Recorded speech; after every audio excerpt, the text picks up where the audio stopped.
अस्सलामुअलैकुम नादरीन, मैं हूं जद्दी हकीम अमजद वहीद भट्टी और आप तिब्बे आज़म टीवी देख रहे हैं, जहां हिकमत बोलती है, जड़ी बूटियां सुनती हैं और सेहत मुस्कुराती है। आज हम मशहूर और आम इस्तेमाल होने वाली नहायत नफ़ा बख्श नेमत यानी इसबगोल पर बात कर रहे हैं।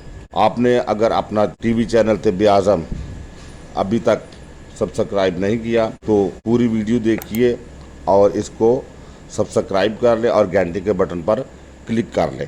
नाज़रीन, इसबगोल बहुत ज़्यादा इस्तेमाल हो रहा है और इसका इस्तेमाल बेजान भी नहीं है। ये हमें मार्केट से खुला भी मिल जाता है और मुख्तलिफ अच्छी दवासाज कंपनियों ने इसको पैक भी किया है। इसबगोल का मिजाज सर्द तर है और इसका सितारा कमर यानी मून है। इसबगोल साबत और इसका छिलका दोनों इस्तेमाल किए जाते हैं। ये अंदरूनी और बैरूनी दोनों तरह से इस्तेमाल किया जाता है। इसबगोल मैदा और आंतों की खराश और ज़ख्मों को ठीक करता है, ज़ायद गर्मी को कम करता है, प्यास की शिद्दत मिटाता है और सुफरा की ज़्यादती से होने वाले अमराज में मुफीद है। खुश्क खांसी में मुअस्सर है, गर्मी के इसहाल व दस्तों को रोकता है। अपने लुआबी मादे की वजह से फेफड़ों और हलक की खुश्की और खराश को दूर करता है, पुरानी कब्ज़ को रफ़ा करता है और बवासीर में फ़ायदा मंद है। सुजाक, जरियान और गुर्दों और मसाना की सोजिश को दूर करता है। खून में ज़ायद चर्बी यानी कोलेस्ट्रॉल की ज़ायद मिकदार को एतदाल पर लाता है।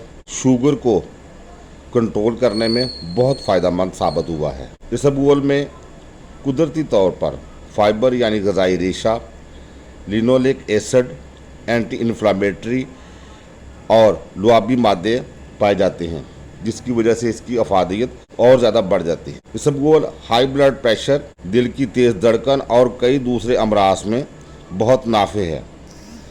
वज़न को कम करता है और कुव्वत मदाफ़त में इजाफा करता है। इसबगोल की खूबी ये है कि इसमें दो तरह की तासीरें पाई जाती हैं, यानी ये काबज़ भी है और मुसहल भी है। इसको हम तिब्बी ज़बान में ज़ूल खासा कहते हैं। जितना ये कब्ज़ में फ़ायदा मंद है उतना ही ये पेचिश व इसहाल में भी मुफीद है। बैरूनी तौर पर जिल्द पर गर्म वर्मों को तहलील और फाड़ने के लिए मरहम के तौर पर इस्तेमाल करते हैं। इसके मशहूर मुरक्कबात दियाकूज़ा, लौक बीदाना, मरम दाखलियून, शरबत अरजानी और कुर्स तबाशीर काफूरी तैयार किए जाते हैं। नादरीन, अक्सर लोग छिलका इसबगोल की जगह साबत इसबगोल इस्तेमाल करते हैं।